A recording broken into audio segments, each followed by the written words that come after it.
আসসালামু আলাইকুম এভরিওয়ান, আমি সীমা পারভিন ব্লগসে আপনাদের জন্য নিয়ে চলে আসলাম আরও একটি নতুন ব্লগ নিয়ে। এই রোজার মাসে আপনাদের মাঝে কোনো ব্লগই আমি শেয়ার করতে পারছি না, কারণ এত ব্যস্ততার মধ্য দিয়ে আমার সময়গুলো যাচ্ছে। তাই ভাবলাম যে যেগুলো ভিডিও করা আছে সেগুলোই আপনাদের মাঝে শেয়ার করা যাক। এটা যেদিন প্রথম রোজা শুরু করব সেই দিনের ব্লগটা। সকালবেলার দিকে আমি কিন্তু ঝাড়াঝুড়ো কাজ শুরু করে দিয়েছিলাম। আমি যেহেতু 3 মাস এখানে ছিলাম না, তাই ঝুল ধুলো সব কিছু একটু বেশি পরিমাণে হয়েছে, তাই আমাকে অনেকটা টাইম নিয়ে ডিপ ক্লিনিং করে নিতে হচ্ছে। ফ্যানটা দেখুন কতটা ময়লা হয়েছে, এগুলোকে আমি একে একে সব পরিষ্কার করে নিয়েছিলাম। তারপরে বেডশিটটাও আমি তুলে দিয়েছি। দেখুন কতগুলো জামা কাপড় আমি ভিজিয়ে ফেলেছি, এগুলো সব আমি পরিষ্কার করে ফেলবো। আর আমার গদিটাতে এতগুলো ধুলো পড়েছিল, মানে হাত দিলেই পুরো ধুলোতে হাতটা ভর্তি হয়ে যাচ্ছিল। সব ঝাড়াঝুড়ো কমপ্লিট করে নিয়েছি। আমি গদিটাকে 2-3 বার করে একটা সুতির কাপড় দিয়ে সুন্দরভাবে মুছে নিয়েছি। তারপরে সমস্ত বাড়িঘর ঝাড় দিয়ে চলে এসেছি মোছামুছির কাজে। আমার ছেলেটা তো নামাজ পড়তে গিয়েছিল ওর পাপার সঙ্গে, তো এসে বলছে, মাম্মি আমি তো নামাজ পড়তেই পারিনি, কারণ আমি নামাজ পড়তে হয় কিভাবে সেটাই বুঝতে পারছিলাম না। তবে আলহামদুলিল্লাহ আমার ছেলেটা কিন্তু ধীরে ধীরে সব কিছুই শিখে যাচ্ছে, মানে ওর শেখার আগ্রহটা বেশি যাচ্ছে। আমরা যখন নামাজ পড়ি আমাদের সাথে সাথে কিন্তু ও নামাজ পড়ার চেষ্টা করে, সে যতটুকুই পারে। ছোট বাচ্চা তো আর ধৈর্য বেশি থাকে না। যেহেতু এর আগের দিন আমার ছেলেটার বার্থডে ছিল, সেই দিন ওর পাপা না থাকায় ভালোভাবে রান্না বান্না করে খাওয়াতেই পারিনি ওকে। আজকে ওর পাপা কিন্তু চিকেন নিয়ে এসেছিলো আর লেগ পিসটা সঙ্গে করে নিয়ে এসেছিলো ছেলের জন্য, কারণ আমার ছেলে যে আবার লেগ পিস খেতে বড্ড ভালোবাসে। আমি এদিকে চিকেনটা রান্না করছিলাম আর আমার ছেলে কিন্তু গাড়ি নিয়ে খেলা করছে। আমি যখন রান্না করি আমার ছেলে আশেপাশেই থাকে, কারণ ও সব সময় আমার চারিপাশে ঘোরাঘুরি করে। এই দেখুন আমার তো রান্নাবান্না অলরেডি কমপ্লিট হয়ে গিয়েছে, তাই ভাবলাম আমার ছেলের জন্য একটু রেডি করে দিই।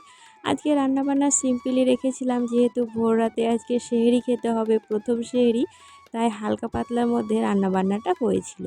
আজকে ছিল আলু দিয়ে চিকেনের ঝোল, তার সাথে ছেলেকে একটা পাঁপড় ভেজে দিয়েছিলাম, কারণ পাঁপড় ভাজা খেতে ও প্রচুর ভালোবাসে। তার সাথে একটা শসা, পেঁয়াজ আর মিষ্টি ছিল। এইভাবে থালা সাজিয়ে দেওয়ার পর আমার ছেলের আনন্দটা দেখার মতোই ছিল। আমি যতদিন পৃথিবীতে বেঁচে থাকবো ততদিনই কিন্তু আমার ছেলেকে এইভাবে জন্মদিনের দিন থালাটাকে সুন্দরভাবে রেডি করে দেব। সত্যি একটা মা যে কী হয়, মা যে হয় সেই কিন্তু জানে। খাওয়া দাওয়া করার পরে চলে এসেছিলাম ওপরে। ওপরে অনেক দিন আসা হয়নি, প্রথমবার ওপরে আসার পর একটু আলাদা রকমই লাগছিল দেখতে।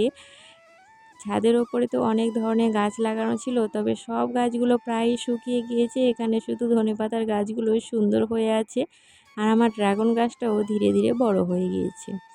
আশেপাশের মাঠগুলোতে কিছু কিছু মাঠে ধান লাগানো শুরু হয়ে গিয়েছে, আবার কিছু মাঠে জল ধরানো আছে, ধান কিন্তু লাগাবে। আমাদের এখানে দুবার ধান লাগানো হয়, একবার উঠে যাওয়ার পর আবার এখন লাগানো হচ্ছে। আর আমাদের জমিতে অনেকগুলো হলুদের চাষ হয়েছিল, সেগুলোকে সেদ্ধ করে আমার আম্মা এখানে রোদে দিয়েছিল, মানে শাশুড়ি আম্মা। সেগুলোকে আমার দানের সোনা পাপা এত সুন্দরভাবে তুলে নিচ্ছিল, দেখেও ভীষণ মজা লাগছিল। আর আমার ছেলেটা কিন্তু আমার সাথে সাথে বড্ড বেশি কাজ করে, ও কিন্তু কাজ করতে প্রচুর ভালোবাসে। আর আমিও কিন্তু আমার সঙ্গে সঙ্গে কাজ করাই, তাহলে একটা অভ্যাস হয় ওর। এদিকে আমাদের রোজার জন্য বিভিন্ন ধরনের মটর নিয়ে আসা হয়েছিল। রোজার মাসে ঘুগনি তো প্রত্যেক দিনই হবে, তাই এতগুলো মটর দানিশা পাপা একবারেই নিয়ে চলে এসছে। তাই সবগুলোকে ভাবলাম রোদে দিয়ে রাখি, তাহলে কিন্তু সেদ্ধ খুব তাড়াতাড়ি হয়ে যায়। এখানে লাফার মটর, তারপরে মটরশুঁটি, ছোলার, আবার ডালও নিয়ে আসা হয়েছিল, মসুর ডাল।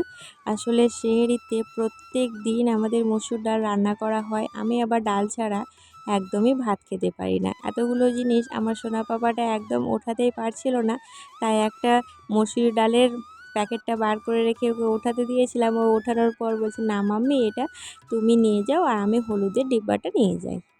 তো চলে এসেছি নিচে, এসে দেখি দানিশের পাপা রোজার যা সামগ্রী দরকার সব কিছুই নিয়ে চলে এসেছিলো। আমাদের কিন্তু মাসকাবাড়ি বেশি বাজার করা হয়। এখানে নিয়ে আসা হয়েছিল সাদা তেল, তার সঙ্গে সরিষার তেল। আর সাদা তেলটা কিন্তু প্যাকেটে নিয়ে এসেছিলো, আমি সরিষার ডিব্বাতে রেখে দিয়েছি। আর তার সাথে নিয়ে এসেছিলো 2 প্যাকেট বেসন, আর ওদিকে 2 প্যাকেট ছাতু। ছাতুটা কিন্তু মেখে বেশ ভালো লাগে খেতে ভাত দিয়ে। তার সঙ্গে নিয়ে এসেছিলো সেমাই, সুজি, এখানে ঘি, যেদিন যেটা ইচ্ছে হবে রান্না করে খাওয়া হবে। আবার পায়েসের চালও নিয়ে আসা হয়েছিল। আর এখানে নিয়ে এসেছিলো একটা অ্যাপ্রিকট নামের নতুন একটা ফল, এটার ডিটেলসে আমি আপনাদের একটা শর্ট ভিডিও দেব। আর এখানে কিন্তু পেস্তা বাদামও নিয়ে আসা হয়েছিল। আর প্রথম রোজা তো গরুর মাংস তো আমাদের নেবেই, তাই এখানে গরুর মাংসও নিয়ে আসা হয়েছিল। আর রোজার মাসে প্রত্যেক দিনই ইফতারের সময় কলা খাওয়া হবে, তাই এক কাঁধি কলা নিয়ে এসেছি। এই কলাতেই কিন্তু আমাদের পুরো মাস চলে যাবে। যেহেতু সেহরিতে রান্নাবান্না সেরকম করব না, তাই আমি বিকেলের দিকে রান্নাগুলো করে রাখছিলাম। আজকে বানাচ্ছিলাম লাউ পোস্ত, তার সঙ্গে কিন্তু হাঁসের মাংস। এই হাঁসটা পরিষ্কার করতে করতে আমাদের নাজেহাল অবস্থা হয়ে গিয়েছে, মোটামুটি 2 ঘন্টা সময় লেগেছে পরিষ্কার করতে। তবে যাই হোক, এই হাঁসটাতে এত পরিমাণে চর্বি ছিল, দেখেই তো ভীষণ মজা লাগছিল। আর রান্না করার পর খেতে কিন্তু দারুণ টেস্ট হয়েছিল। আর হাঁসের পেটে অনেকগুলো ডিম ছিল, ডিমগুলোকে আমি আলাদা করে রেখেছিলাম। এখানে মাংসটা কষাতে কষাতে যে চর্বি সহ পিসগুলো ছিল সেগুলোকে আমি একটু তুলে রেখেছিলাম, কারণ চর্বিটা একদম গলে গেলে খেতে ভালো লাগবে না। তাই আমার অর্ধেকটা কষানোর পর আবার আমি সেই মাংসগুলোকে অ্যাড করে কষিয়ে নিয়েছি। এখানে দেখুন আমার হাঁসের মাংসের ঝোলটা দেখতে কত সুন্দর হয়েছে। রান্নাবান্না কমপ্লিট হয়ে গিয়েছে। পাশের বাড়িতে একটা বাবু হয়েছে, সেই বাবুটাকেই দেখতে যাব।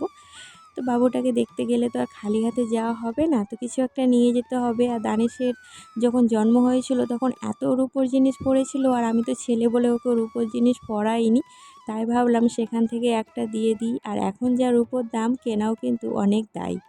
এখানে একজোড়া বালা, তার সঙ্গে কিন্তু 2টো জামার সেট নিয়ে চলে যাচ্ছি শাশুড়ি মা আর আমি কিন্তু বাবুটাকে দেখতে। তার সঙ্গে কিন্তু নিয়েছিলাম মিষ্টি। ভিডিওটি এখানেই শেষ করলাম। সবাই ভালো থাকবেন, সুস্থ থাকবেন। আল্লাহ হাফেজ।